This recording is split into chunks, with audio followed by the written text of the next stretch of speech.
Hi friends, welcome to my YouTube channel NCERT solutions. आज हम कक्षा 8 की पाठ्य पुस्तक बसंत भाग 3 के पाठ 4 दीवानों की हस्ती के सारांश, कठिन शब्द तथा प्रश्नोत्तर का अभ्यास करेंगे। तो शुरू करते हैं आज की अपनी वीडियो। हम दीवानों की क्या हस्ती है, आज यहाँ कल वहाँ चले, मस्ती का आलम साथ चला, हम धूल उड़ाते जहाँ चले।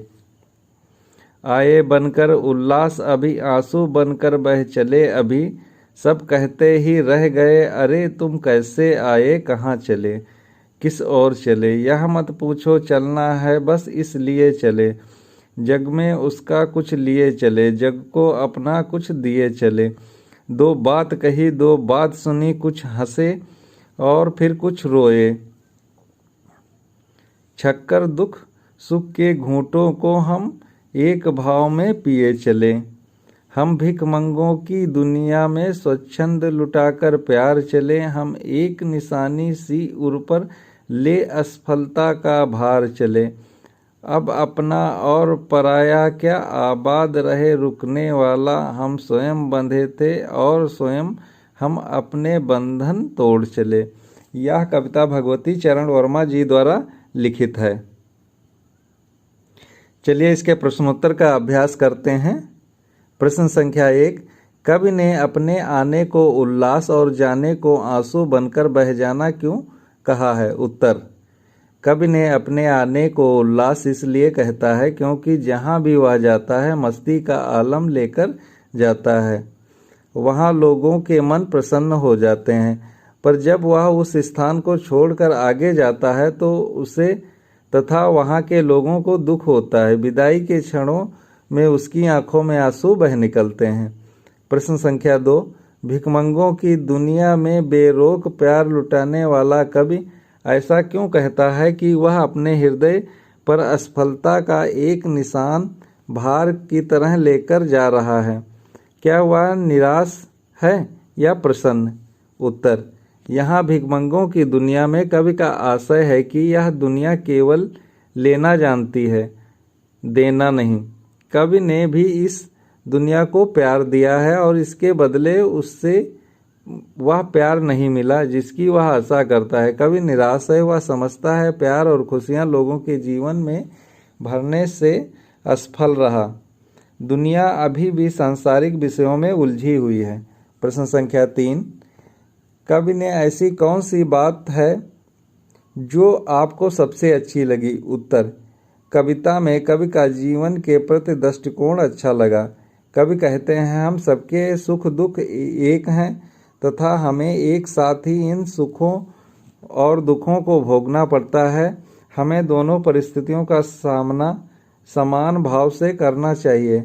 ऐसी दृष्टिकोण रखने वाला व्यक्ति ही सुखी रह सकता है। चलिए बात करते हैं भाषा की बात। प्रश्न संख्या 1, संतुष्टि के लिए कवि ने छक्कर, जी भरकर, खुलकर जैसे शब्दों का प्रयोग किया है। इसी भाव को व्यक्त करने वाले कुछ और शब्द सोचकर लिखिए, जैसे हंसकर, गाकर। उत्तर, खींचकर, पीकर, मुस्कुराकर, देकर, मस्त होकर।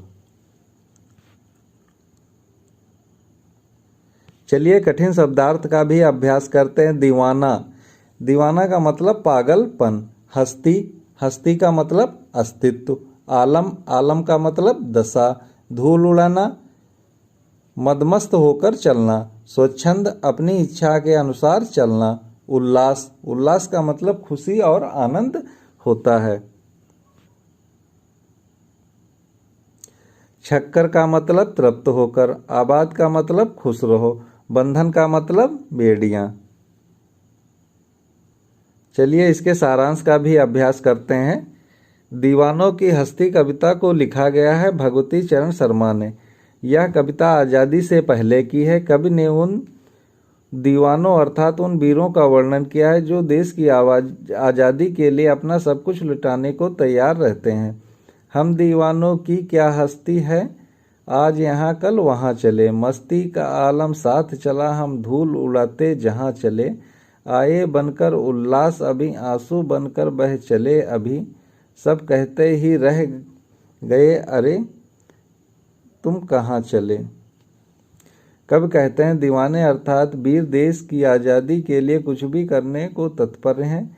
ये बेफिक्र लोग हैं, जहाँ भी ये जाते हैं खुशियाँ खुद चली आती हैं। ये लोग एक जगह नहीं टिकते। जब ये आते हैं तो कुछ के चेहरों पर खुशी, यानी अंग्रेज सरकार द्वारा प्रताड़ित लोगों के चेहरों पर खुशी, तो वहीं जाते हैं।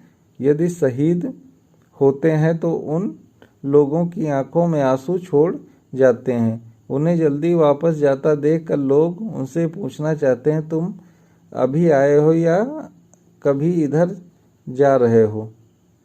किस ओर चले यह मत पूछो, चलना है बस इसलिए चले।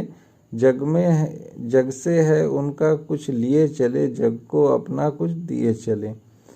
दो बात कही दो बात सुनी, कुछ हंसे फिर कुछ रोए, छक्कर दुख के घूंटों को हम एक भाव में पिए चले। दीवाने लोगों से कहते हैं कि वे कहाँ जा रहे हैं, यह उनसे ना पूछें, क्योंकि मंजिल किधर है यह उन्हें भी नहीं पता। वे मंजिल की ओर चलते जाने को ही जीवन समझते हैं। वे जग से दुख लेते जा रहे हैं और अपने गुण और खुशियाँ देते जा रहे हैं। मंजिल के रास्ते में दीवाने ने लोगों पर हो रहे अत्याचार, उनके विचारों को सुना और कुछ अपने विचारों को भी रखा। ऐसा कर उन्हें हंसी दुख दोनों का अनुभव हुआ, लेकिन इस सुख दुख के चक्र को उन्होंने एक समान माना। न तो सुख से अधिक खुश हुए और न दुख से अधिक दुखी। इसी तरह इन्होंने अपना जीवन जिया। हम भिखमंगों की दुनिया में स्वच्छंद लुटाकर प्यार चले। हम एक निशानी सी उर पर ले असफलता का भार चले। अब अपना और पराया क्या आबाद रहे रुकने वाले। हम स्वयं बंधे थे और स्वयं हम अपने बंधन तोड़ चले।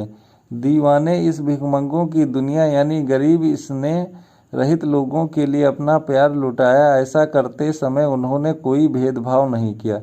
इन सब के बावजूद वे अपने लक्ष्य यानी आज़ादी से दूर रहे। इस बात का भी भार उन्होंने अपने सर लेकर दुनिया से विदा हुए। दीवानों के लिए कौन अपना कौन पराया। वे धर्म जाति को नहीं मानते। उनका लक्ष्य तो केवल आज़ादी है, ताकि सब खुशी से रहें। हंसी से रहने के लिए जो बंधन दीवानों ने बनाए थे वह आज़ादी छीनने लगे, तब उन्होंने खुद इन बंधनों को भी तोड़ा।